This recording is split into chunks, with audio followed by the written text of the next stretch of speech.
For weeks, Corey Mallon and his gang tormented Jamari Benton, laughing at him in the hallways, mocking his size, his presence, his very right to exist in their school. They believed they were untouchable, convinced that no one would dare challenge them. Day by day, they pushed further, testing how far they could go, and then, one day, they decided it wasn't enough to whisper insults from a safe distance or shove him when no one was looking. No, they wanted more. They wanted a spectacle. They set the stage in front of everyone, confident that Jamari Benton would do what he always had: endure in silence, carry the weight of their humiliation without a word. But this time, Jamari Benton didn't shrink. When they crossed that final line, he rose, and for the first time in his life, he fought back. Before we go any further, comment where in the world you are watching from and make sure to subscribe. The morning sun stretched long fingers of pale gold across the silent street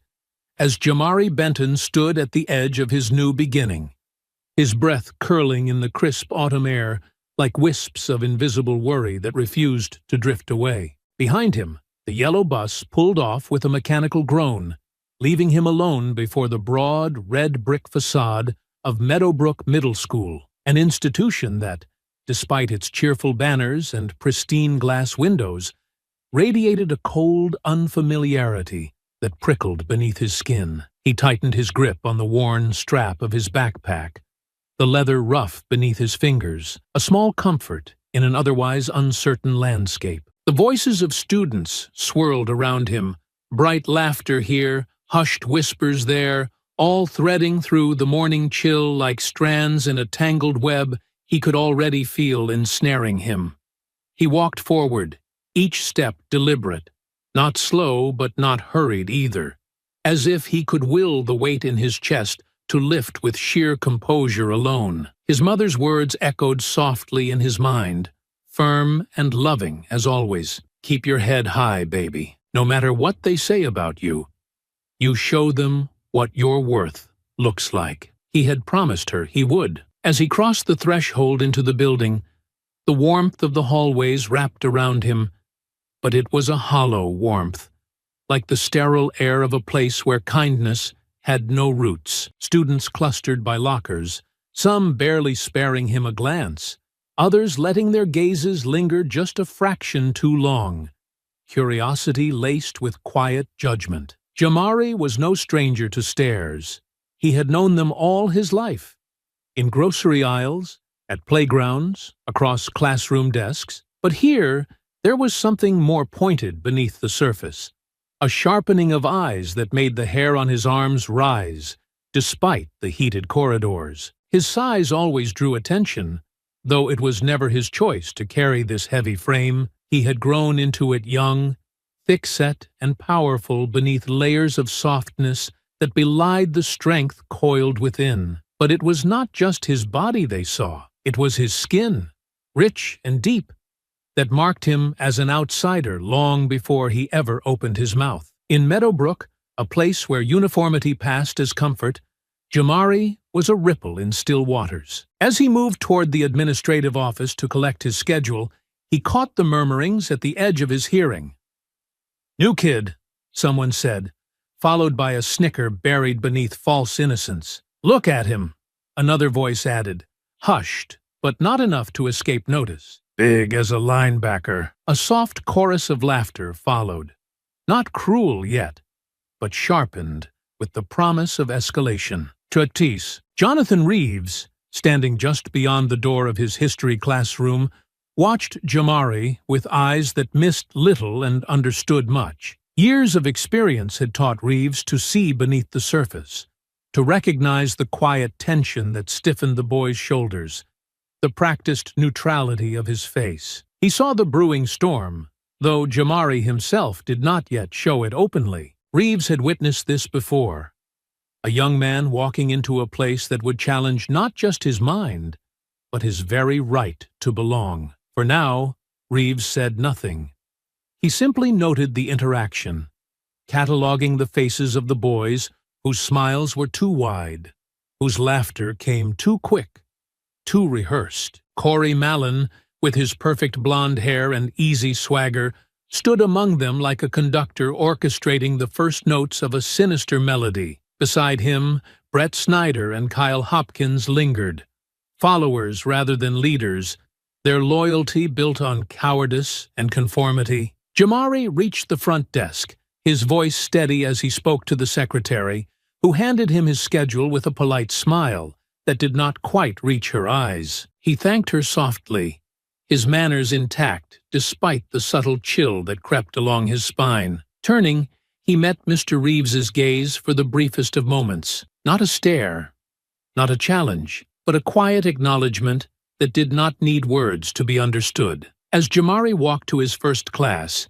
he felt the weight of the building settle upon him fully. This was not just another school, not just another start. This was a proving ground, whether he had wanted it to be or not. Yet he carried his father's lessons like armor beneath his skin, remembering every moment of quiet strength and every hard-won truth about standing tall in a world that often sought to diminish him. The day had only just begun, but the undercurrents of conflict were already pulling at his feet, unseen but undeniable, as if the walls themselves had been waiting for his arrival to stir them awake. And though he could not yet know the full shape of the storm that loomed ahead, Jamari Benton walked into his first class with his shoulders squared, his gaze forward, and the silent promise burning in his chest that he would not bend, no matter how fierce the winds became. From the moment Jamari Benton eased into his assigned seat,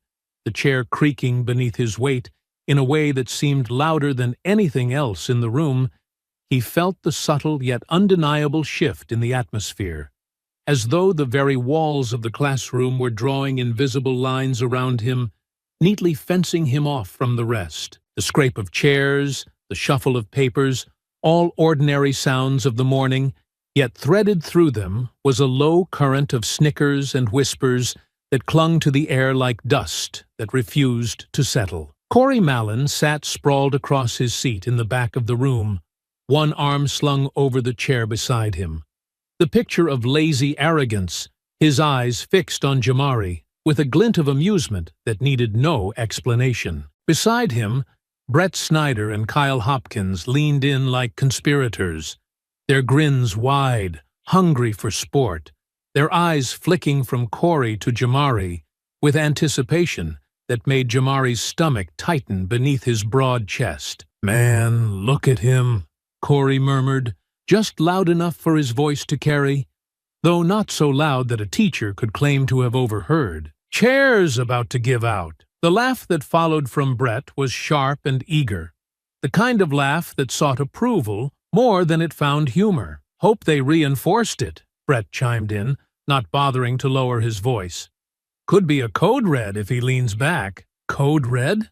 Kyle snorted, shaking his head as he snickered. "Try code earthquake." Jamari kept his gaze pinned to the front of the room, forcing his breath to stay even, though his fingers curled tightly around the edges of his desk, the cool surface grounding him even as a flicker of heat licked up his spine. He had heard worse, far worse, in places where words weren't the only weapons used against him. Yet here, in this pristine suburban classroom with its bright posters and polished floors, the sting felt different somehow, as if the sharpness of their ridicule was honed to a finer, colder edge. Mr. Reeves, stationed at the front of the classroom as he prepared to distribute the morning handouts, caught the undercurrent, but chose not to intervene yet. His eyes lingered on Jamari a heartbeat longer than necessary, his expression unreadable, but his gaze steady,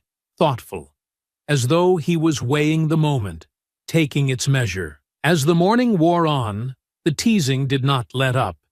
It merely changed form, slipping beneath the surface of conversations, blooming into passing remarks laced with malice, thinly disguised as humor. In the hallway between classes, Corey took it a step further. As Jamari walked toward his locker, Corey slowed just enough to let his shoulder brush deliberately against him, the impact subtle but intentional, forcing Jamari to adjust his footing. Corey's voice followed, low and taunting, aimed for his ears alone, but not quiet enough to escape the notice of those around them. "Careful, big guy," Corey sneered. "You take out someone with those hips, they might have to call a tow truck to haul him off." Brett cackled, too loud for the space, drawing the attention of a few nearby students, most of whom quickly looked away, unwilling to be caught in the crossfire. "Hope the school's got insurance," Brett added, slapping the locker beside him for emphasis. Jamari's jaw tightened,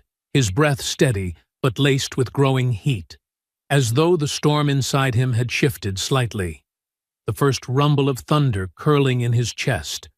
He focused on the numbers of his locker, turning them with careful precision, refusing to give them even the smallest flicker of satisfaction. Yet, the tension followed him relentlessly into the cafeteria, that boiling, invisible weight settling heavier upon his shoulders as he claimed an empty table near the back, away from the clusters of students who had already formed their quiet alliances. His tray wobbled slightly as he set it down, the sound drawing a snort from Kyle, who nudged Brett and gestured toward Jamari with a jerk of his chin. "Better leave some food for the rest of us," Kyle quipped, his tone dripping with mock concern. "Big man looks like he's starving." "Starving?"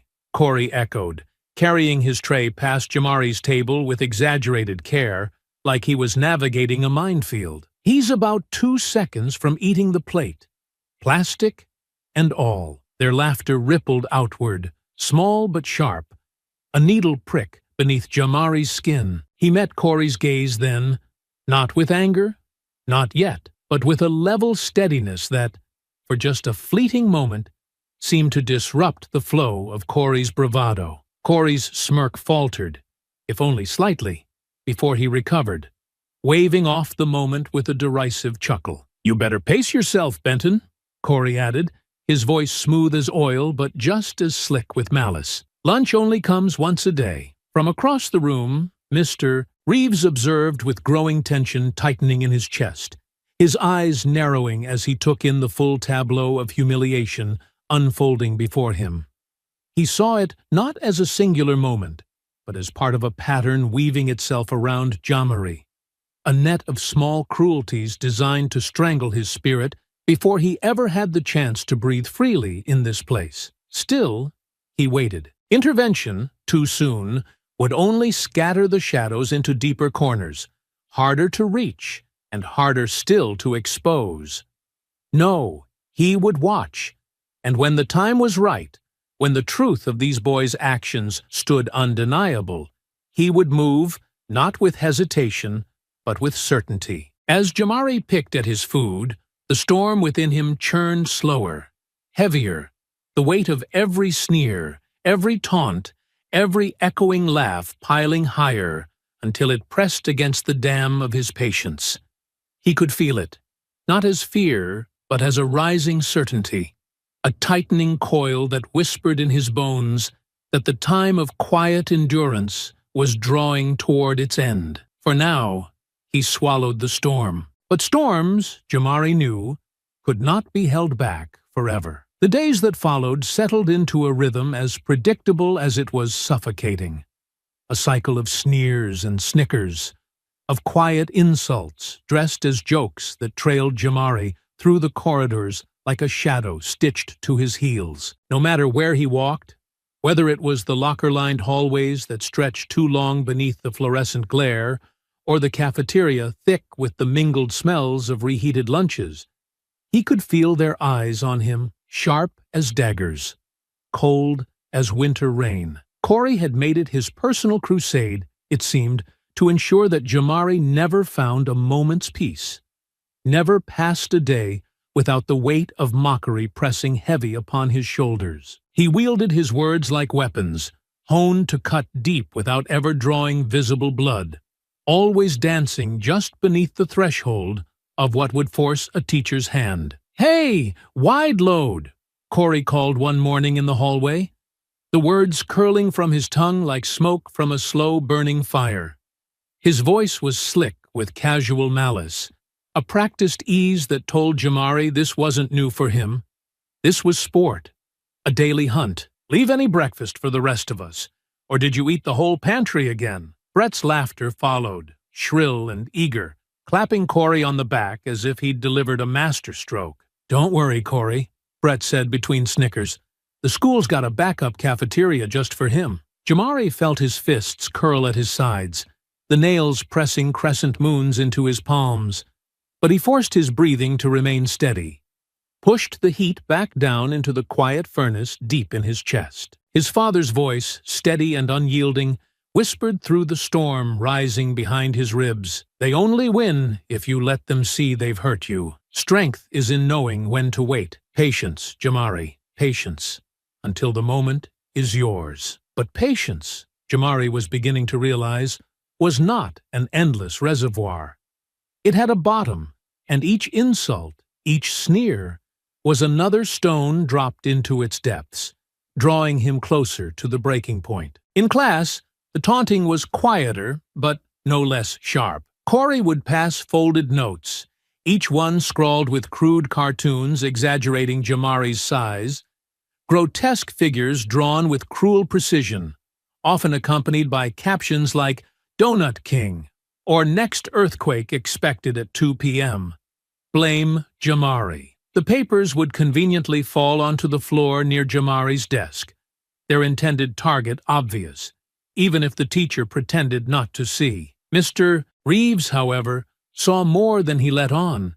He noticed the way Jamari's posture had begun to stiffen, how his shoulders, once relaxed in quiet dignity, now carried a rigidness, as though bracing against a blow that had not yet fallen. He saw the slight tightening of Jamari's jaw, the flicker of heat in his otherwise composed eyes. Reeves, having long since learned the language of quiet suffering, read the signs as clearly as if they had been written in bold letters across the blackboard. After class one afternoon, as Jamari gathered his books in deliberate silence, Mr. Reeves approached him under the guise of reviewing his assignment.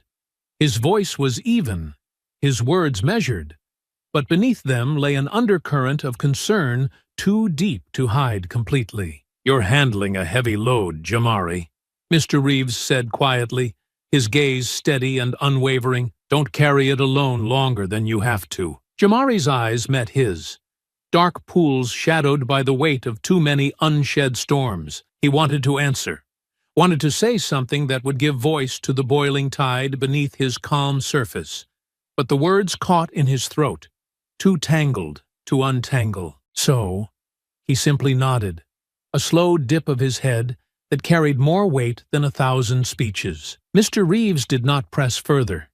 He knew the choice to speak had to be Jamari's own, forged in his own time, in his own way. But even Mr. Reeves, as watchful as he was, could not have anticipated the escalation that awaited them, lurking just beyond the edges of an otherwise ordinary Friday afternoon. It began in whispers, like smoke curling from a hidden fire. Corey, emboldened by the laughter of his cronies and the silent complicity of the onlooking students, began laying plans for something bigger, something public, something that would tip the balance of their cruel game into spectacle. In the back corner of the cafeteria, Corey huddled with Brett and Kyle, their voices low, but their intent clear. "Milk, right over his head," Corey said, his grin wide and wicked.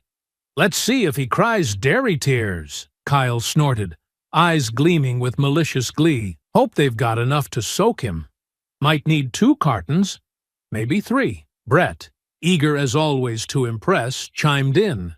4. He's a big target." Their laughter slithered across the room, curling around unsuspecting ears like poison gas, unseen yet unmistakably dangerous. Jamari, seated at his usual solitary table, felt the prickle of attention long before the act itself. His senses, sharpened by days of subtle warfare, caught the shift in the air, the way eyes flicked toward him and then away, the ripple of excitement that thrummed beneath the surface of the ordinary lunchtime noise. His chest tightened, breath caught in a steady rhythm that masked the slow burn rising inside. He did not know the full shape of what they planned, but he recognized the flavor of it, bitter and unmistakable. They wanted a show. What they did not know, what they could not possibly know, was that the moment they tipped the first drop of milk over his head, they would be uncorking a storm far fiercer than they could imagine.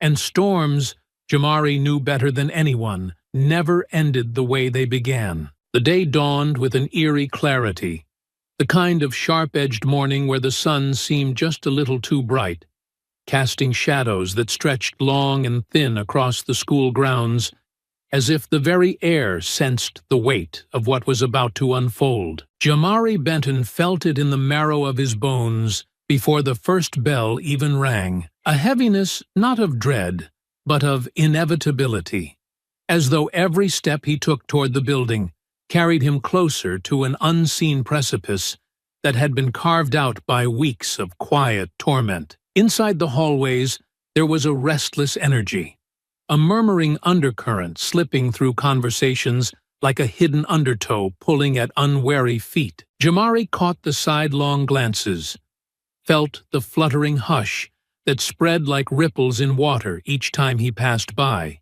Yet he held his composure with the same quiet strength that had carried him through every day before, though now it sat heavier upon his shoulders, pressing down like an invisible yoke. Corey Mallon, on the other hand, moved through the hallways with an exaggerated swagger, his grin sharp and predatory, flashing too often and too wide as though he could already taste the satisfaction of the spectacle he had planned. Brett and Kyle flanked him, barely containing their excitement, their eyes gleaming with the cruel anticipation of children who had set a trap and could not wait to watch it spring. Their whispers, intended to remain just out of reach, nevertheless drifted to Jamari's ears as he passed near the lockers, their voices dripping with malice, dressed as humor. "Got the milk ready?"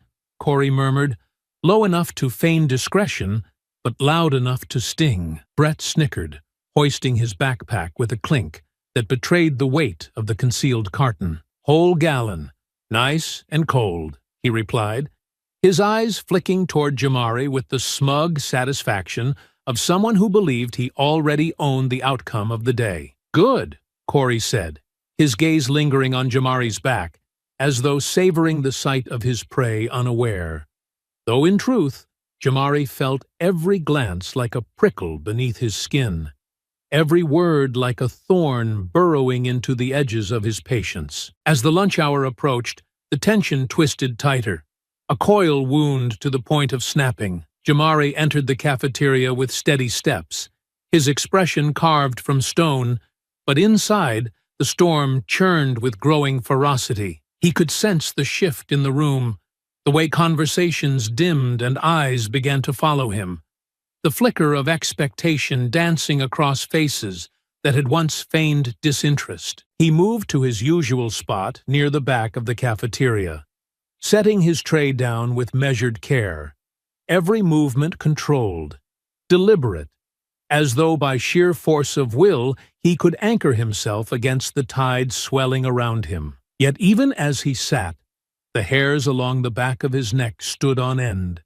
his senses sharpening with an almost preternatural clarity. From across the room, Corey gave the signal, a simple tilt of his chin, casual and understated, but to Brett and Kyle, it was the starting gun of their cruel performance. They approached with exaggerated nonchalance, Brett cradling the carton of milk like a prize trophy, his smirk wide enough to split his face. Corey followed a step behind, the maestro of this twisted orchestra, his eyes alight with triumph before the act was even complete. As they drew closer, time seemed to stretch, each second elongating as if the universe itself wished to savor the moment before the storm broke loose. Jamari's breath slowed, deepened, his heart thudding not with fear, but with the quiet roar of something ancient awakening within him, something that had lain dormant beneath layers of patience and restraint, now stirring at last. "Hey, Benton!" Corey's voice rang out, too loud for casual conversation, ensuring all nearby heads turned toward them, their curiosity piqued by the drama unfolding before their eyes. "You look a little thirsty, big man." Brett, unable to contain himself, added with a snigger, "Thought we'd help you cool off." Then, without pause, without hesitation, Brett tilted the carton forward, and a cold, unforgiving stream of milk poured over Jamari's head, cascading down his face and shoulders in chilling rivulets, soaking into his clothes, dripping in fat, glistening drops onto the floor beneath him. Gasps scattered through the cafeteria like startled birds, a ripple of shock chasing the moment. The milk ran into Jamari's eyes, blurring his vision, but not enough to mask the sight of Corey's triumphant grin or the convulsions of laughter shaking Brett and Kyle as they took in the fruits of their cruelty. Around them, the crowd swelled, whispers turning to murmurs, murmurs rising to laughter, a chorus of mockery that wrapped itself around Jamari like chains forged from every slight, every insult, every cruel word he had endured. Something deep inside him, something forged not from this moment alone, but from every moment like it that had come before, cracked wide open. Jamari rose, not with the sluggishness they expected from someone burdened by shame, but with a slow, terrifying deliberation, his movements smooth and unhurried, as though he were a force of nature unfolding from the earth itself. Milk dripped from his chin, his clothes clinging to him like a second skin, but there was no embarrassment in his posture, no humiliation in the set of his jaw, only fire. Corey's grin faltered, the first flicker of uncertainty darkening his eyes as Jamari's gaze, sharp and unyielding, locked onto him with the intensity of a storm bearing down upon a trembling tree. "You think this is funny?" Jamari's voice, low and even, carried across the space between them, not raised yet, not filled with rage, but heavy with something far more dangerous, conviction. For a moment, Corey hesitated, his smirk wavering as the weight of Jamari's presence pressed down upon him.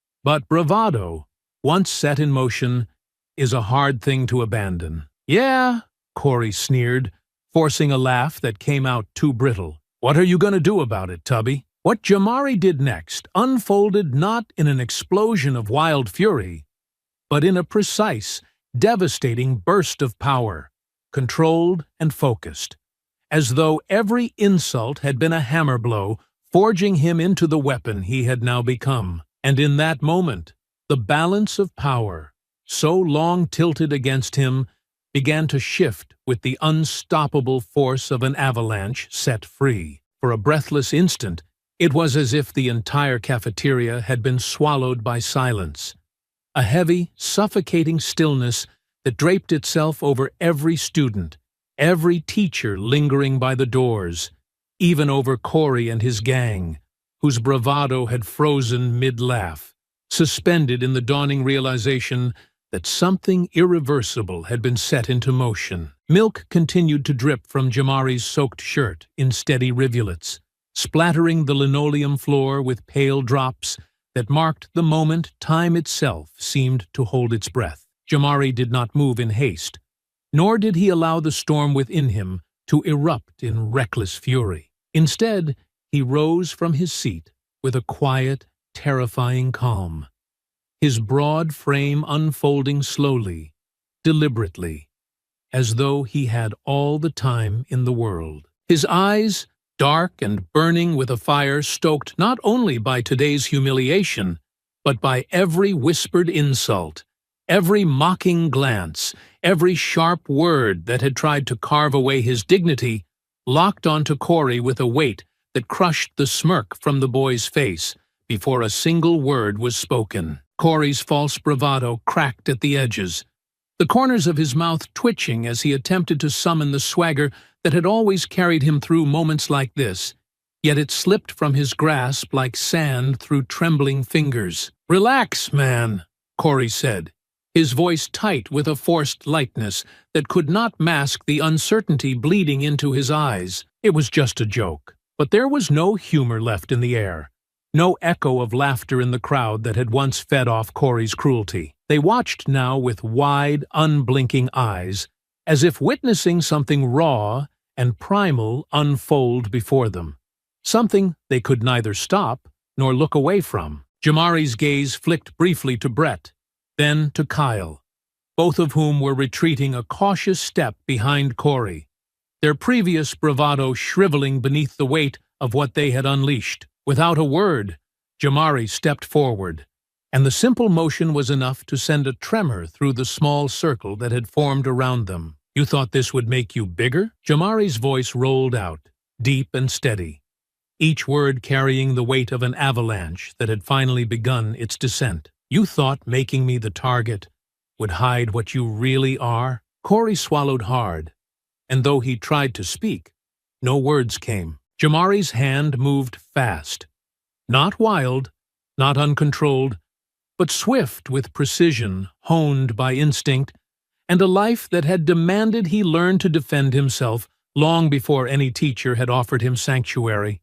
His palm caught Corey clean across the cheek, the sharp crack of contact slicing through the hush, like lightning splitting a storm-black sky. Corey staggered sideways, clutching his face with wide-eyed disbelief, the redness blooming across his pale skin as evidence of a reality he could no longer deny. Before Brett or Kyle could even think to react, Jamari's fist found Brett's chest, driving the air from his lungs with a hollow thud that left him gasping like a fish hauled from water. Kyle, caught between cowardice and desperation, lunged clumsily toward Jamari, but Jamari sidestepped the attempt with a fluidity that belied his size, his arm sweeping out in a controlled arc that caught Kyle square across the shoulder, sending him sprawling to the floor in a heap of limbs and fear. The crowd recoiled, gasps rising like waves crashing against the shore,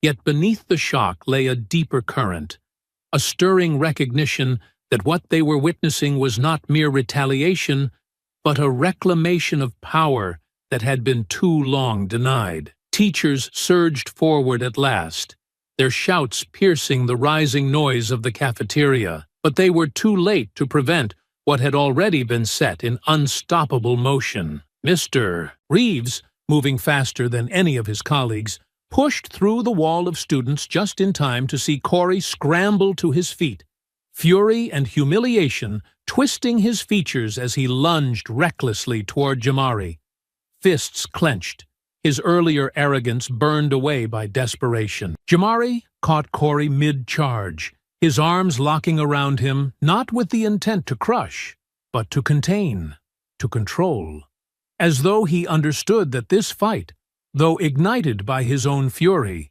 did not need to end in chaos to deliver its message. He held Corey firm for a breathless moment before shoving him backward, not with rage but with unyielding force, sending him tumbling across the floor once more. "Enough!"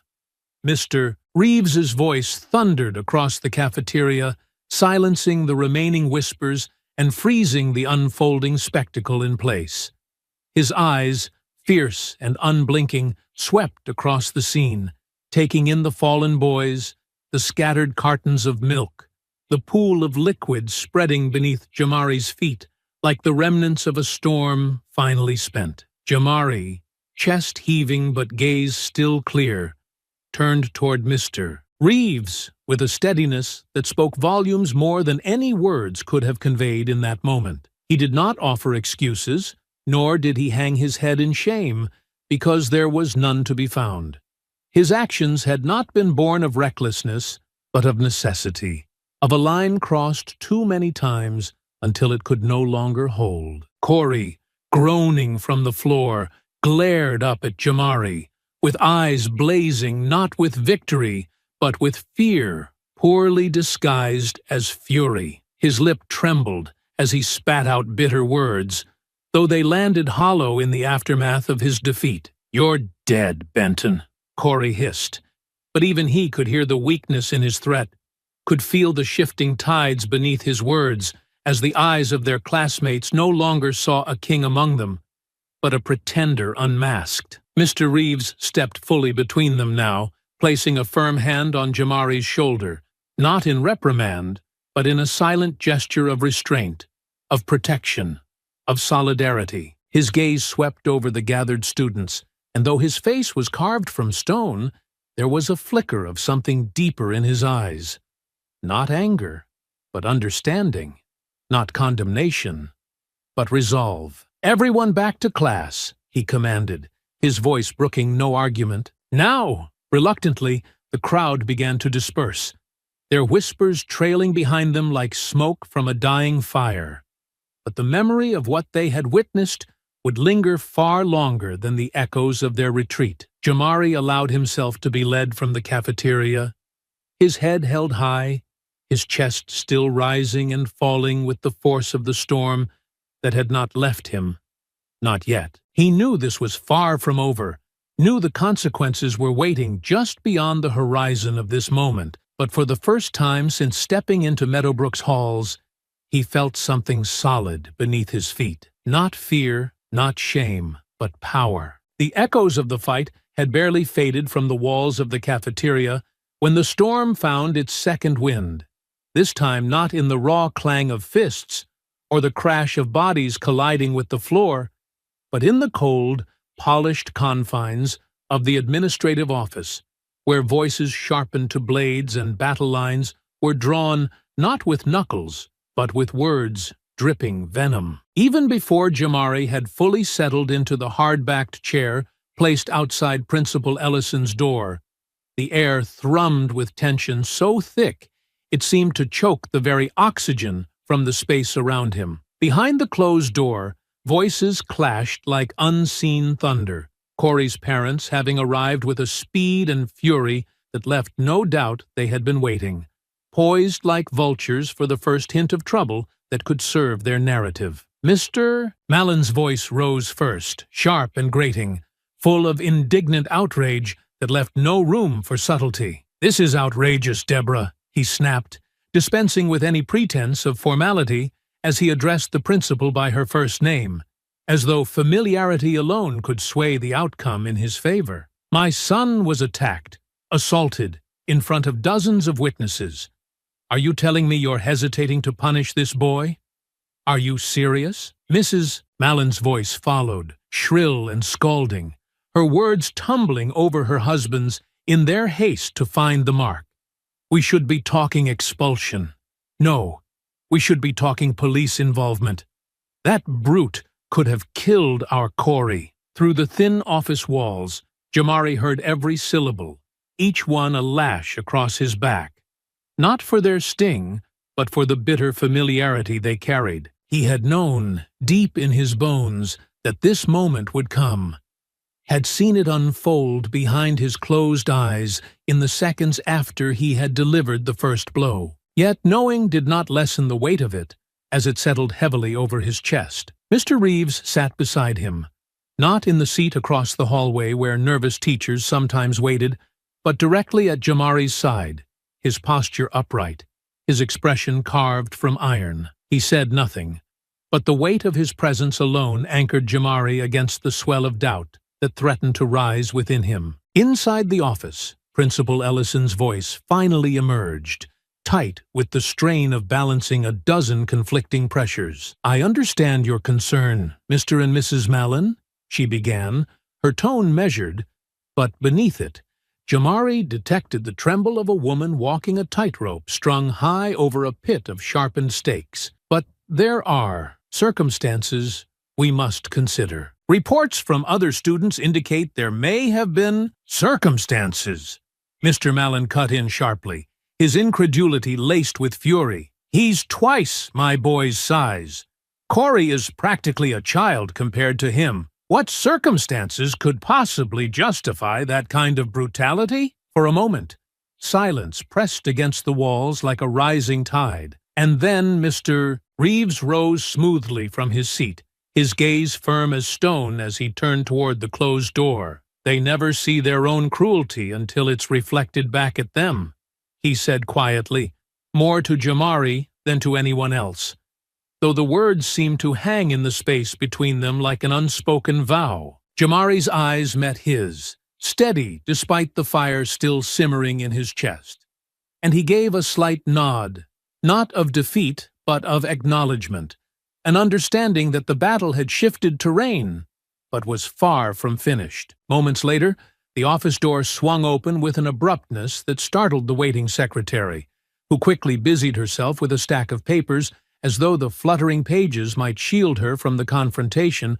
unfolding before her eyes. "Mr. Reeves," Principal Ellison called, her gaze flicking briefly to Jamari, before settling on the teacher with a mixture of relief and expectation. "Would you step inside, please?" Without hesitation, Mr. Reeves complied, pausing only to rest a steadying hand on Jamari's shoulder, a brief but powerful reassurance that he would not allow the truth of what had occurred to be buried beneath the weight of the Mallons' outrage. As the door closed behind him, Jamari found himself momentarily alone, save for the secretary who dared not meet his gaze, her attention fixed firmly on the task of pretending nothing out of the ordinary had transpired.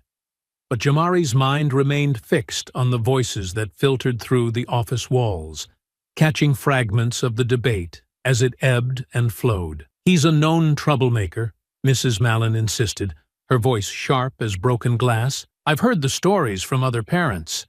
He came here from a city school, didn't he? Probably brought the violence with him." "That's unsubstantiated," Principal Ellison countered, though her words lacked conviction. "We have no records of disciplinary issues prior to this incident." "Stories spread for a reason, Deborah," Mr. Mallon pressed. "Do the right thing." Inside the office, Mr. Reeves's voice rose, calm but unyielding, each word a chisel striking at the false narrative being constructed before them. "With respect, Mr. Mallon," Reeves began, "I've witnessed the undercurrents in this school long before Jamari Benton ever set foot here. What your son and his friends subjected him to was not harmless teasing, it was sustained harassment, provocation, baiting, humiliation, until they finally pushed him past his limit. This was no unprovoked attack." For a beat, no one replied, and Jamari felt a flicker of something fragile yet powerful stir in his chest, the first breath of hope threading its way through the thicket of fear and frustration. Principal Ellison's voice, when it came next, was quieter, thoughtful in a way that suggested the cracks in her resolve were widening. "We will need to investigate further," she said at last. "Both sides will have their say." Jamari exhaled slowly, allowing himself a moment of cautious relief. Mr. Reeves had tilted the scales, if only slightly, and now, with the truth poised to step into the light, the path toward justice, though still treacherous,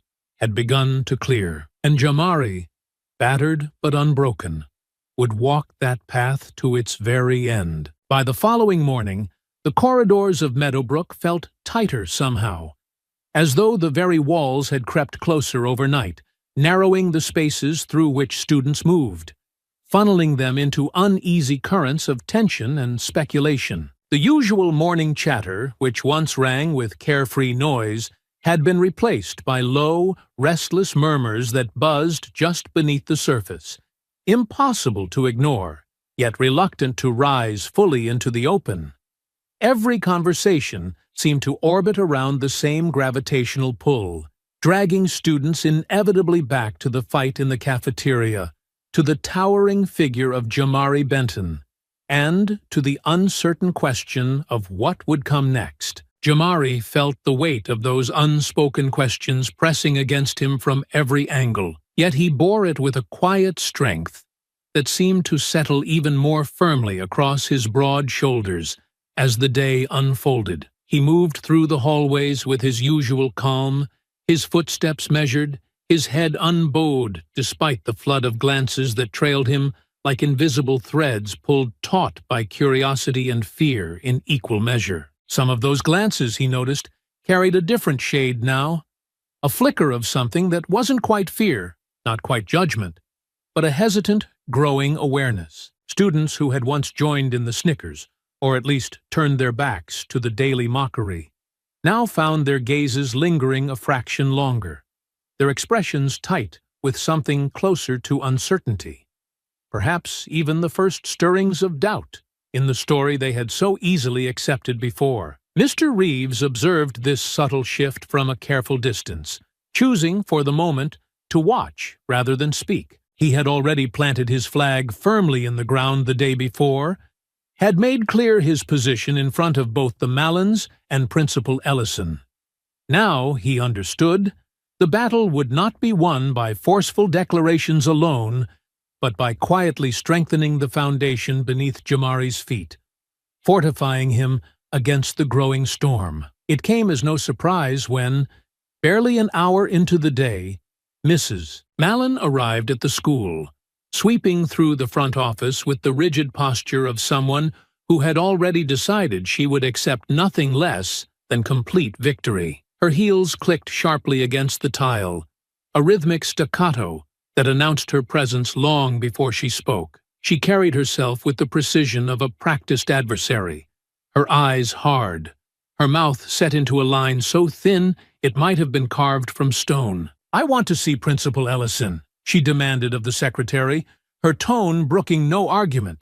"Now!" The secretary, already pale beneath the weight of the day's tensions, nodded quickly and disappeared behind the door, returning moments later to usher Mrs. Mallon inside with an air of quiet dread. Jamari, waiting nearby as instructed, heard the door close behind her, but could still catch fragments of the conversation bleeding through the walls, sharp and cutting despite the barrier. "This has gone on long enough," Mrs. Mallon's voice carried, tight and scolding. "My son is the victim here, and yet the boy who attacked him still walks these halls. What kind of message does that send to the rest of our students?" Principal Ellison's reply was more measured, her words chosen carefully, though Jamari could hear the strain beneath them. "We are reviewing the incident in its entirety, Mrs. Mallon. There are conflicting accounts." "Conflicting?"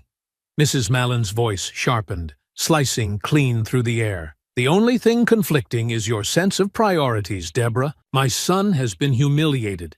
He's bruised, bloodied. Do you really want to see this escalate further?" There was a pause, just long enough for Jamari to imagine Principal Ellison weighing the threat for what it truly was. Not just a mother's outrage, but the looming shadow of lawsuits and board meetings, of public scandal whispered from one household to the next. And then came the words that made Jamari's chest tighten, not with fear, but with a simmering frustration that coiled deeper beneath his ribs. "We've already spoken with our attorney," Mrs. Mallon continued smoothly, her confidence growing with every syllable. "If this school refuses to protect my son, we'll see to it that the district does." Outside the office, Mr. Reeves did not pace, did not let frustration crease his features. He remained steady, his eyes thoughtful as he noted the rhythm of the conversation, understanding that battles of this kind were fought not only in bursts of passion, but in the quiet, relentless pursuit of truth. Without making a show of it, he had already begun gathering statements from students brave enough to speak. Emma Chen, who had witnessed the weeks of provocations with growing discomfort, and Kevin Morales, whose quiet observance had captured details others had missed. They were small victories, perhaps, but they mattered more than theatrics. Later that day, as classes shuffled by in a haze of half-focused lessons and restless glances toward the clock, Jamari found himself beside Mr. Reeves in the hallway outside the history room. Mr. Reeves's voice, low and calm, threaded between the noise of passing students as he addressed him with a quiet certainty. "They're pushing harder now," Reeves said, not as a warning, but as a simple truth laid bare. "They believe pressure will bend the truth to their will." Jamari's gaze remained forward, fixed on the distant end of the hallway as though it stretched far beyond the school, beyond this day, beyond the weight pressing against his chest. His reply was steady, quiet, but laced with a resolve that had been tempered in the fire of long, silent battles. "Pressure makes steel," Jamari said, the words not forced, but natural, the truth of them embedded deep in his bones. A faint flicker of something almost like pride touched the corners of Mr. Reeves's mouth, though he said nothing further, simply offering a short nod of agreement before turning back to his duties. As the day drew toward its heavy close, Jamari carried those words with him like armor, knowing well that the Malins would not relent easily, that the storm had not yet broken, and that shadows still gathered in corners unseen. But he also knew this: storms passed, no matter how fiercely they howled, and when they did, the ground left behind belonged to those who had stood their ground through the worst of it. And Jamari Benton, battered but unbowed, would not be moved. The days following Mrs. Malin's sharp demands passed not with relief, but with a mounting pressure that wrapped itself tighter around Meadowbrook's halls, a coil slowly winding toward the inevitable snap. If the storm had first been confined within the walls of the school, it was now spilling beyond them, seeping into the homes and conversations of the town, threading its way through breakfast tables and evening news feeds alike. Whispers became discussions, discussions sharpened into debates, and soon enough, the name Jamari Benton was carried on the lips of people who had never seen his face, but had already painted their judgments across it in broad, unforgiving strokes. Mrs. Malin, relentless in her crusade, had moved her efforts to the wider community with ruthless precision, her carefully crafted narrative slipping into neighborhood meetings, circulating through parent email chains, and finding eager audiences among those already primed to believe the worst of a boy who did not fit their picture of belonging. She stood before these groups with the poise of a seasoned advocate, her voice steady, her expression carved from righteous indignation as she recounted her version of the events, a mother's tale of her son, an innocent, brutalized without cause by a larger, dangerous outsider. They called it bullying, she proclaimed during one such gathering at the local community center, her tone heavy with disdain. But what we saw was a violent assault, plain and simple. My son, Corey, is traumatized. He was targeted, cornered, and attacked in cold blood. If we let this go unanswered, what kind of message are we sending to our children? Her words, carefully selected and delivered with practiced fervor, drew tight nods from many in the crowd, their faces pinched with concern, their fears stoked by the image she had so vividly painted. Yet, even as her influence spread outward like ripples across a pond, countercurrents began to stir beneath the surface, subtle, but growing stronger by the hour. Inside the school, Mr. Reeves worked not from stages or platforms, but through the quiet, deliberate collection of truth. He moved through the classrooms and hallways not with grand declarations, but with quiet conversations and steady encouragement, giving voice to those who had watched from the margins and carried the weight of knowing what had truly unfolded. Emma Chen, once hesitant to step into the fray, found her resolve hardening beneath Mr. Reeves's quiet guidance. She sat across from him in the corner of an empty classroom, her fingers twisting nervously around the strap of her backpack, as she recounted the long weeks of Corey's taunts and provocations, her voice growing steadier as she spoke. "It wasn't just once," she said, her eyes fixed firmly on the spot just over Mr. Reeves's shoulder, as though the memory played out there like a silent film. It was every day. They wouldn't leave him alone. Corey. He pushed it further than anyone else. Mr. Reeves listened intently, offering no interruption, allowing her words to flow freely, their truth a balm against the poison being spread beyond the school's walls. "You're doing the right thing, Emma," he told her softly when she finished, the approval in his gaze genuine, carrying the weight of quiet conviction. "Truth matters, even when it feels like no one wants to hear it." Across campus, others followed her example, one by one stepping forward with accounts that mirrored hers. Kevin Morales, with his quietly detailed recollections of cruel jokes whispered during lessons, another student describing the lunchroom humiliations, a third recalling how Jamari had tried, time and again, to walk away from the provocations with his dignity intact. Bit by bit, the mosaic of truth began to form, its pieces clicking into place with a quiet inevitability that, though invisible to the crowd stirred by the Malin's fury, grew steadily stronger beneath the surface. Jamari watched this unfold not as a passive spectator, but as someone fully aware of the forces converging around him. Though he remained outwardly calm, inside he felt the slow-burning fire of vindication starting to glow warmer, fed by the courage of those who, at last, were willing to stand beside him. He did not mistake their support for a full victory.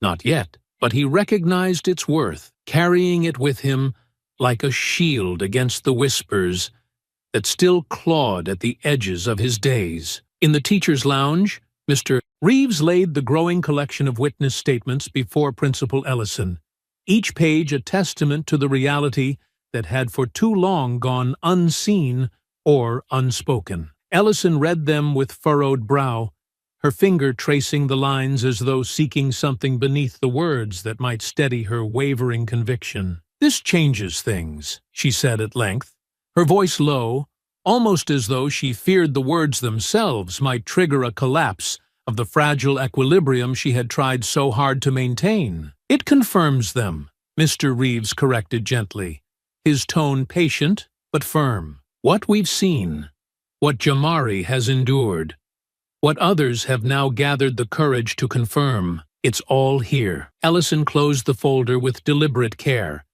her gaze lifting to meet his with a flicker of steel beneath her weariness. "We'll need more," she admitted, though the note of reluctance had softened, replaced by something closer to cautious resolve. "If the Malins take this higher, we will need every truth laid bare." "You'll have it," Reeves promised, rising from his seat with the quiet certainty of a man who had long since chosen his side. As he stepped from the lounge, his eyes found Jamari waiting across the hall, leaning against the wall with the weight of days heavy upon him, yet still standing tall beneath its burden. Reeves offered him a slight, respectful nod, not of reassurance, but of acknowledgement, as one fighter to another. Jamari returned it with quiet strength, the silent promise between them needing no words to be understood. Outside, the storm continued to swell, dark clouds gathering as the Malins pressed their campaign harder still. But beneath that storm, a tide was rising, slow, steady, and unstoppable, and soon it would break upon the shores of truth with a force none of them could deny. The days kept rolling forward, and with each one, it felt like the air inside Meadowbrook was getting tighter, heavier, as though everyone in the building had started holding their breath at once, waiting for something to break. What had started as quiet whispers had grown into full conversations, no longer shy or uncertain, but bold enough to fill the spaces between classes and spill over into the lunchroom. Every corner of the school buzzed with opinions, with questions, with students picking sides whether they realized it or not. Jamari felt the weight of all of it on his shoulders, but it didn't slow him. He moved through the halls like he always had, steady and unshaken, refusing to let them see anything less. The stairs were still there, following him from classroom to cafeteria and back again. But there was a shift in them now. Some eyes carried fear, yes, but others had started to carry something different, something that felt like respect, or at the very least, doubt in the story Corey and his parents had been so eager to spread. The Malins were not letting up. If anything, they were digging in deeper. Mr. Malin had joined the fight more visibly, calling board members directly, pushing their version of events at every opportunity. Emails flew between parents, filling inboxes with warnings about Jamari, as if he were a threat to their entire way of life. Mr. Malin's words were sharp, chosen to stir fear, to turn uncertainty into outrage. He painted a picture of Corey as the victim of a violent outsider, the new kid who had brought trouble into their quiet community. But while the Malins pushed their message louder, something else was building quietly beneath it. Mr. Reeves had been patient, watching the tides shift, waiting for the right time to move. Now, he worked quietly, but steadily, gathering facts and testimonies like bricks in a wall, building something solid enough to stand against the storm. Emma Chen had found her voice and was helping others find theirs too. She wasn't scared anymore.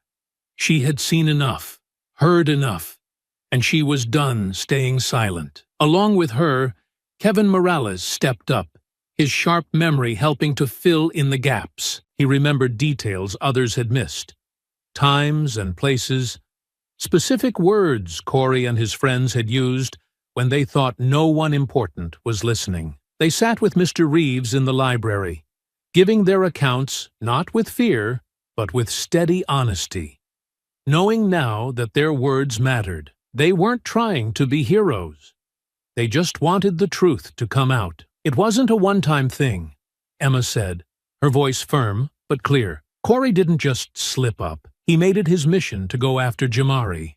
Every single day. Kevin nodded, adding quietly, they knew exactly what they were doing. They thought they could get away with it. Mr. Reeves listened carefully, jotting down every word, not rushing them, letting them speak fully. When they finished, he met their eyes and said with simple conviction, "This matters more than you know." Outside the library, their courage started to spread. A few more students came forward, some nervously, others more sure of themselves, but all of them carrying pieces of the truth. Bit by bit, the full picture came into focus. The casual cruelty, the endless teasing, the way Jamari had tried over and over to stay out of trouble until they left him no choice. It was all there now. Not just in Jamari's silence, but in the voices of those who had seen it happen. In her office, Principal Ellison felt the shift too. She had spent days caught between two versions of the story, pulled back and forth by pressure from the Mallons and the growing stack of testimonies landing on her desk. With every page she read, every quiet conversation she had with students and staff, the path forward became a little clearer. The Mallons might have had louder voices, but the truth was gathering strength, and she could no longer pretend not to see it. She leaned back in her chair late one evening, flipping through the latest statements Mr. Reeves had delivered. Her brow furrowed deeper as she read, her thoughts heavy with the weight of what she now knew. "This isn't just about a fight anymore," she murmured under her breath, as if speaking the words out loud made them more real. "It's about the kind of place we allow this school to be." When Mr. Reeves arrived with another folder, she didn't hesitate. "I need everything ready for the board," she said, her voice more sure than it had been days before. "Every student willing to speak. Every detail." "You'll have it," Mr. Reeves promised, placing the folder on her desk with quiet certainty. As he left the office, Principal Ellison stayed seated, her eyes on the papers in front of her, seeing not just the words but the meaning behind them. She knew the Mallons would push back harder the closer they got to the truth, but she also knew that if they didn't stand firm now, they never would. Outside, the school carried on under the weight of the storm still hanging over it, but there was something shifting in the air, something slow but unstoppable. The Mallons were still loud, still fighting to control the narrative, but their voices no longer carried the same force. The walls of their story were starting to crack, and Jamari, moving through the corridors with the same steady stride, could feel it too.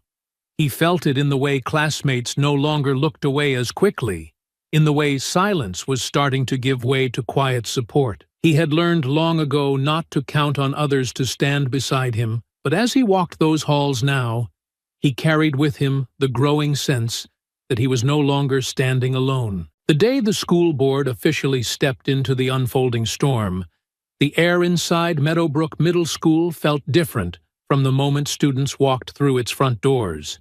There was a thickness to it, not quite dread, but not relief either. Something caught between tension and expectation, as though the entire building was holding itself in a breath that no one dared to release. Jamari felt it, of course. He had felt it coming for days, like a rumble beneath his feet growing louder with every step. But he carried it the way he always had, steady and quiet, not letting the weight of it show on his face. If anything, there was a stronger resolve in the way he moved now, a quiet certainty that had settled deeper into his bones.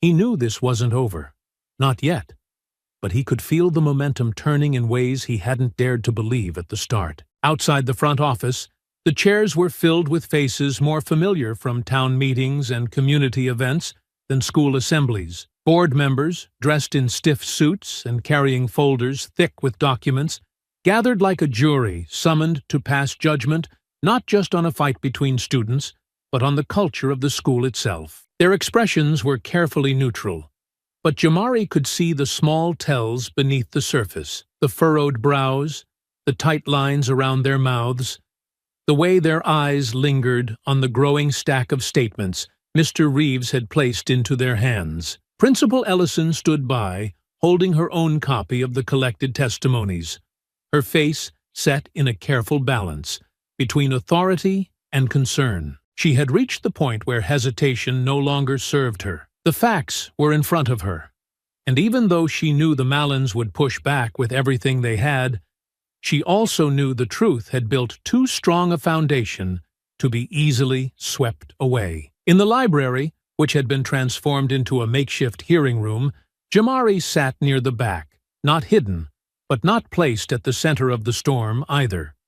He sat with Mr. Reeves beside him, the steady presence of his teacher, a quiet reminder that whatever noise the Mallons still made, they were no longer the only voices in the room. Students who had once kept their heads down were here too, seated in scattered rows, their faces serious, and their eyes watchful. Emma Chen sat upright, her hands clasped tightly in her lap, but her chin lifted with quiet strength. Kevin Morales sat a few seats away, flipping through his notes, prepared to speak if called upon. There was no grand heroism in their posture, just a shared understanding that the moment they had stepped into could no longer be avoided or pushed aside. Mrs. Mallon, predictably, had arrived early, taking a seat near the front where she could make her presence felt, her back straight and her gaze sharp as she surveyed the room like a general ready for battle. Her husband sat beside her,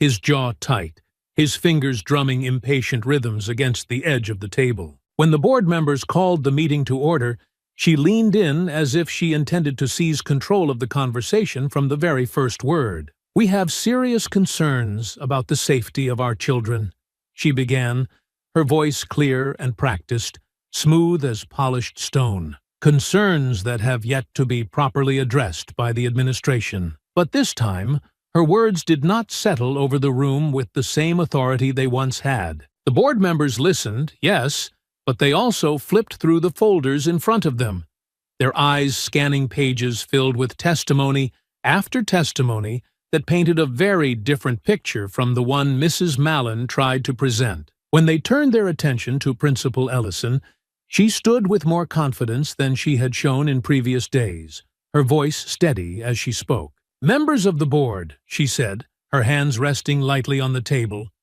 "you have before you a full collection of student accounts. These statements detail a clear and repeated pattern of harassment directed at Jamari Benton by Corey Mallon and his peers. The incident in the cafeteria did not happen in isolation. It was the result of ongoing provocation that went unchecked for far too long." A ripple of quiet conversation passed between the board members, heads tilting toward one another, papers rustling as they shared impressions. Mrs. Mallon's lips pressed into a thin line, her gaze flickering toward Mr. Mallon, who gave the smallest shake of his head, frustration tightening his features. One of the board members, a woman with silver-threaded hair and a sharp gaze, addressed the room with a clear voice. "We have reviewed these statements closely. The consistency across multiple accounts is difficult to ignore. We see not just an isolated act of retaliation, but a pattern of sustained targeting." Her words hung in the air, heavy and undeniable. Mrs. Mallon tried to counter, her voice rising with the urgency of someone feeling control slip from her grasp. "These are children," she insisted, her tone sharp. "They exaggerate. They follow the crowd. Surely you can see."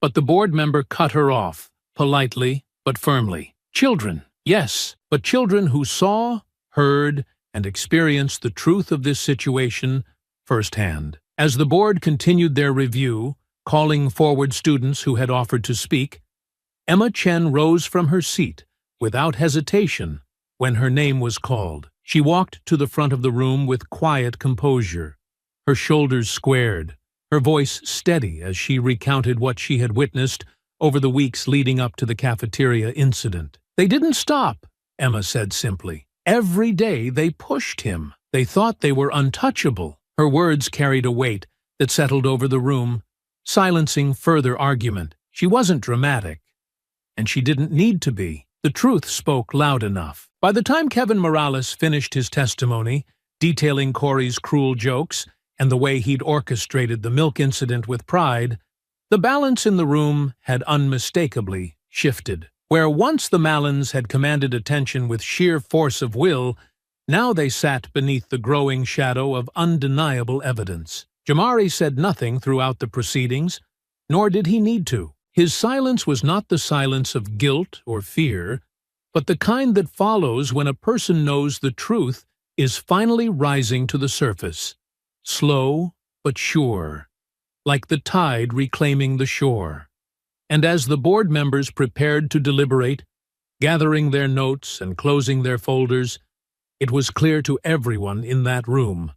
The tide had turned. The day following the board's hearing dawned gray and heavy, the sky weighed down by thick clouds that refused to let in even a sliver of sunlight, as if the very weather had chosen to mirror the atmosphere inside Meadowbrook Middle School. In the hallways, conversations were quieter, yet no less charged, attention winding tightly through every word exchanged between students and staff alike. The outcome of the hearing had not yet been announced, but the undercurrent of expectation was unmistakable, a current pulling everyone toward a conclusion they could no longer avoid. Jamari moved through the school as he had every day before, not hurried, not dragging his steps, but walking with that same quiet steadiness that had carried him from the beginning. He felt the weight of the eyes on him, but they no longer bore the sharp edge of suspicion.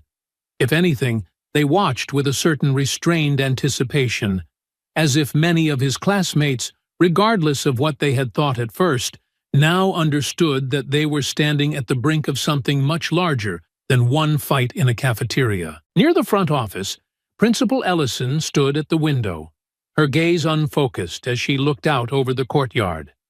She held a folder in her hands, thinner than the collection of statements and reports that had filled her desk only days before, but no less significant. Inside was the board's decision, their final word on the matter, and the responsibility of delivering that verdict weighed visibly on her shoulders. When Mr. Reeves approached, she didn't turn right away. She continued staring out the window, as though giving herself these last few seconds of stillness before what came next. "They've ruled," she said quietly, her fingers tightening on the folder as she spoke. The boards made their decision. Mr. Reeves didn't rush her, didn't press. He simply waited, his calm presence a steadying force in the moment. Finally, she turned to face him, her expression no longer carrying the uncertainty that had marked her in the days before. There was clarity there now, and though it had come at the cost of many sleepless nights, it had come all the same. "They're holding Corey and his friends accountable," she continued, her voice firm despite the tightness in her chest. "Suspensions, disciplinary records, and a full report to the district. They've accepted the testimonies. They see the truth." Mr. Reeves nodded once, not with triumph, but with the quiet satisfaction of a man who had known all along that persistence would bring the truth to light. "And Jamari?" he asked, though he already sensed the answer. "He walks free of blame," Principal Ellison confirmed. "No record, no mark against his name." For a moment, there was a silence between them. Not the heavy, uncertain silence that had filled the school days earlier, but a quieter, more peaceful pause, as if they both understood the weight of what had just been secured. But outside that moment of clarity, not everyone accepted the decision with grace. But outside that moment of clarity, not everyone accepted the decision with grace. As soon as the ruling was made public, the Mallons reacted with the fury of a family convinced the world had conspired against them. Mrs. Mallon arrived at the school before the first period had even begun, her heels striking the tile floor like hammer blows, her voice sharp and slicing through the low hum of morning conversation. "This is unacceptable," she snapped at the secretary, before the poor woman could even offer a greeting. "We will not stand for this.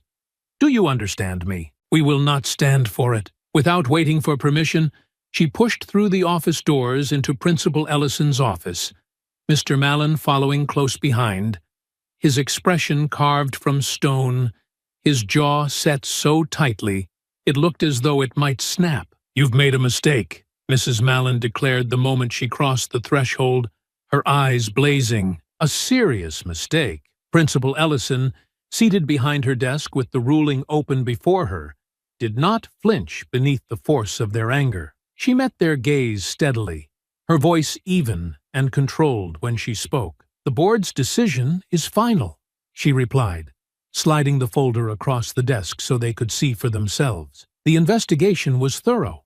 Witness testimonies were clear and consistent. It was a witch hunt," Mr. Mallon growled, slamming his palm against the desk with a dull thud. "My boy is being made an example of." Principal Ellison kept her composure, even as their outrage filled the room like a rising storm. "Your son is being held accountable for his actions," she said plainly. "Actions that were confirmed by numerous witnesses, not just once, but over weeks of harassment." Mrs. Mallon's eyes narrowed, her lips tightening into a thin line. "You've destroyed his future," she hissed. "Do you understand that? You've ruined his chances." It was Mr. Reeves who stepped forward then, his voice calm but carrying a quiet edge of finality. "No," he said, his gaze firm on both parents. "Corey's choices destroyed his chances. What you're seeing now is the result of his own actions catching up with him." They had no reply to that. Not really. Their anger had burned hot and fast, but it could not burn away the truth now set firmly in the record. They stood there a moment longer, as if hoping sheer force of will might change the facts laid out before them. But facts, once recognized, did not bend so easily. Finally, without another word, the Mallons turned and left the office, their departure sharp and clipped, the weight of their defeat settling visibly across their backs. Word spread through the school like a gust of wind through dry leaves. Conversations swelled in the halls, students whispering about the decision, about the Mallons' reaction, about how, at long last, it seemed justice had found its footing. Jamari heard it all, but kept his stride even, his expression calm, not giving into the swell of relief that pulsed beneath his steady surface. He would let himself feel it later, in quiet, when the noise had died down and the day had passed. For now, he would hold his head high, just as he had from the start, knowing full well that the truth had stood its ground, and so had he. The days that followed the board's decision felt different in a way that words could barely capture. Not because the school had suddenly turned into a place of celebration, nor because the wounds left by the long weeks of tension had instantly healed, but because there was a sense, quiet yet unmistakable, that something had finally broken loose from beneath the weight of fear and silence. It wasn't loud, it wasn't boastful, but it was real. You could feel it in the way the students moved through the halls, in the way conversations shifted from whispers of dread to exchanges shaded with curiosity, and even, in some corners, quiet respect. Jamari noticed the change most in the silences. Before, every silence had carried a sharp edge, filled with unspoken judgments and barely concealed mockery that settled on him like dust, impossible to brush away. Now, though, the silences felt different. They felt watchful, yes, but no longer predatory. It was as if the school itself was trying to figure out what it had just witnessed and what it would choose to become in the aftermath. Students who had once looked through him now met his gaze, some with hesitant nods, others with something resembling recognition. They didn't flood him with apologies or sudden friendliness, but there was a shift in the way they carried themselves around him, a quiet acknowledgement that things were no longer as they had been. The invisible target that had once seemed painted across his back had faded, and in its place there was a sense of space, of respect, hard-earned and quietly granted. Corey Mallon's absence from the hallways was as conspicuous as his presence had once been. His suspension had removed him from the immediate scene, but the echoes of his downfall lingered, heavy in the conversations between students, heavier still in the way his absence seemed to deflate the bravado of those who had once circled him like satellites. Brett and Kyle, who had followed Corey with such easy loyalty, now moved through the school like shadows of themselves, their postures hunched, their laughter hollow and uncertain. The Mallons themselves, stripped of their once commanding presence in the school's affairs, had retreated from the forefront of the conflict. There were still murmurs of threats, lawsuits mentioned in hushed tones, accusations of bias, but they rang thin now, like the last echoes of a storm that had spent its fury. Where once their voices had shaped the narrative, now they struggled to keep even their closest supporters from drifting away. Mr. Reeves watched all of this unfold with the practiced eye of someone who had seen storms like this before, though perhaps not in this exact form. He had known from the start that the fight would not end cleanly, that there would be scars and bitterness left behind, but he also saw the signs of something stronger taking root beneath the damage.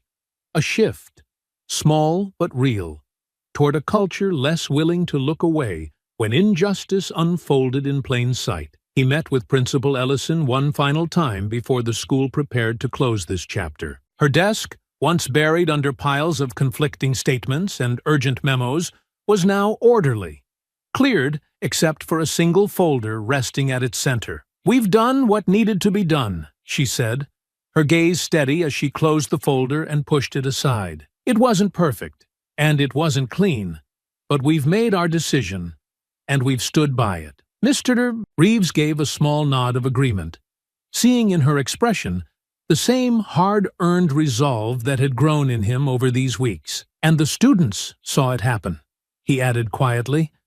"That matters more than anything we could have put on paper." Outside the office, the school buzzed with a new energy. Not celebratory, not yet, but lighter, as if the building itself had exhaled after holding its breath for too long. Teachers exchanged glances in the halls, some offering nods of approval as Jamari passed, others still adjusting to the shift in power they had perhaps not expected to see unfold so fully. No longer was Jamari simply the new kid, the outsider carrying the weight of cruel jokes and silent assumptions. Now he was something else entirely. A student who had stood in the storm's center and had not only endured, but emerged taller for it. It wasn't lost on Jamari that this moment, though full of quiet victory, came not with fanfare, but with the deep, steady sense of rightness that settled beneath his ribs. He hadn't fought for applause. He hadn't stood his ground for the sake of praise. He had done it because he had no other choice, because dignity demanded it, and because no one else would have handed it to him. As the final bell of the day rang out, releasing students into the cool air of late afternoon, Jamari stepped outside with the crowd, his gaze lifting toward the overcast sky that had stubbornly lingered overhead all week. The clouds had begun to thin, pale light seeping through the cracks, and though it was not a full clearing, it was enough to suggest that brighter days waited just beyond the horizon. Sirt. Reeves caught up with him at the edge of the courtyard, falling into step beside him with the easy rhythm of an ally rather than a teacher. He didn't offer words of congratulations because he understood Jamari didn't need them. Instead, he walked with him in comfortable silence for a few strides before finally speaking, his voice low but sure. "You held your ground, Jamari," he said simply, "and that's something they won't forget." Jamari's reply came without hesitation, his eyes still fixed ahead, his steps unbroken. "I didn't hold it for them to remember," he answered. "I held it, so I wouldn't forget." Mr. Reeves's smile was small, but filled with quiet pride as they continued toward the school gates, the noise of the day fading behind them, replaced by the softer sounds of a world settling into its new shape. And as they walked, side by side, it was clear that while the fight might have ended in these halls, its impact would echo far beyond them, carried forward not by shouts or headlines, but by the steady, unwavering steps of a boy who had faced the storm and walked out stronger on the other side. The week following the announcement unfolded not in sudden celebration or dramatic change, but in the quiet, steady way that real shifts always move through a place, slow at first, almost hesitant, like a tide that knows its strength but chooses patience over force. Meadowbrook had not transformed overnight, and Jamari knew better than to expect that it would. People did not unlearn their prejudices or their fears so easily, and the echoes of Corey Mallon's influence still lingered in corners of the school where shadows held on a little longer than they should. But even so, there was no denying that something essential had changed. The mornings felt different as Jamari walked through the gates, the chill in the air carrying less bite, less of that familiar weight pressing down on his chest. He noticed it in the way students no longer lowered their voices as he passed, no longer turned away with nervous glances or practiced smirks. Some still kept their distance, wary perhaps of confronting what their silence had cost. But others, a growing number, now met his gaze with quiet respect.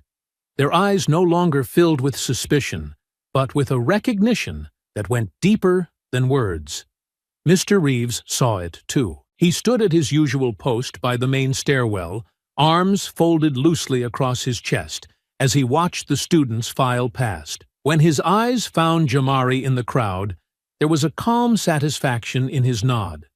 Not the forced approval of someone playing a role, but the genuine acknowledgement of a man who had seen a storm rise, rage, and finally break, leaving behind clearer skies. "You've shifted more than the tide here, Jamari," he said one afternoon as they crossed paths by the lockers, his tone low but steady. "You've shifted the ground beneath their feet." Jamari, adjusting the strap of his backpack over one broad shoulder, considered the words carefully before he answered. "It had to shift," he replied, his voice smooth and even, carrying the quiet strength of someone who understood the depth of what he had endured. "Otherwise, it would have buried me." Mr. Reeves gave a small, thoughtful smile at that, his eyes holding Jamari's for a moment longer before he moved on, his steps unhurried, leaving behind a sense of steady reassurance that lingered even after he disappeared down the hallway.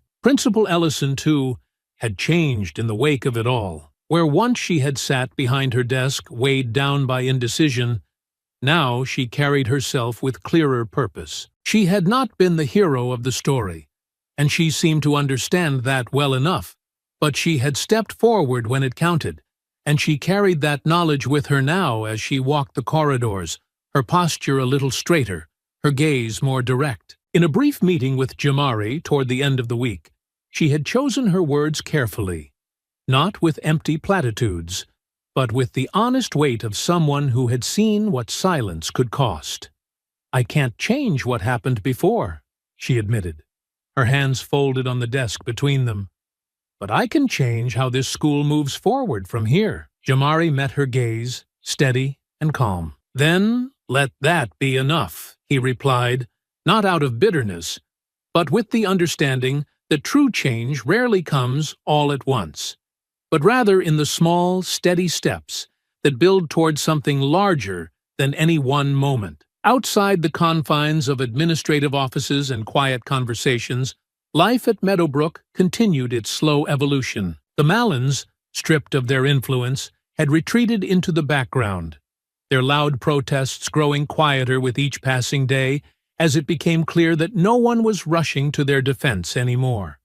Even those who had once stood close by Corey's side began to distance themselves, their loyalty dissolving beneath the weight of undeniable truth. Emma Chen and Kevin Morales had found their own quiet place in the unfolding aftermath, not seeking recognition, but finding it nonetheless in the glances of appreciation from classmates who had seen their courage. They walked the halls with the quiet assurance of those who had done the right thing, and would carry that strength with them beyond these walls. As for Jamari, he found his peace not in fanfare, but in the simple, undeniable fact that he no longer walked Meadowbrook's corridors beneath the crushing weight of injustice. He walked as himself, fully seen, fully known, and no longer defined by the cruel laughter of cowards or the heavy silence of bystanders. He had faced them all, their taunts, their lies, their desperate grasping at power, and he had stood firm. Not because anyone had promised him victory, but because he had known, deep in his bones, that surrender was never an option. That understanding would stay with him, far beyond the classrooms and lunch tables, far beyond the neatly trimmed lawns of the school grounds. It would follow him into the chapters of life still waiting to be written, a quiet strength that no storm could ever wash away. As the final bell of the week rang out, a sound more freeing than it had ever been, Jamari stepped out into the crisp afternoon air, the autumn sun filtering through thinning clouds, casting long, warm streaks across the courtyard. He paused for a moment at the edge of the steps, letting the light settle on his skin, letting the breath he drew fill not just his lungs, but his whole chest, with the calm, steady knowledge that he had seen this battle through to its rightful end. Mr. Reeves, not far behind, caught up with him, falling into step as they made their way toward the gates together. He didn't speak at first, and neither did Jamari, because some moments deserved their silence, deserved to be felt fully without words crowding them out. When Mr. Reeves did speak, it was with quiet pride and a steady confidence that felt less like advice and more like a promise. "Where you go from here," he said, his eyes on the horizon ahead, "you carry this with you, not as a weight, but as proof that you stood tall when it mattered most." Jamari didn't hesitate before answering, his voice sure and calm, shaped by everything he had learned along the way. "I'll carry it," he said, his eyes steady as they looked forward, "and I'll make sure they never forget why." Together, they stepped through the school gates, leaving behind not just a closed chapter, but a mark too strong to fade, a mark that would remain not because of the fight, but because of the unbreakable will that had seen it through. And as they walked forward, beyond Meadowbrook's walls, there was no doubt that the future waiting for Jamari Benton was his to claim, fully and completely. I hope you enjoyed that story. Please share it with your friends and subscribe so that you do not miss out on the next one. In the meantime, I have hand-picked 2 stories for you that I think you will enjoy. Have a great day.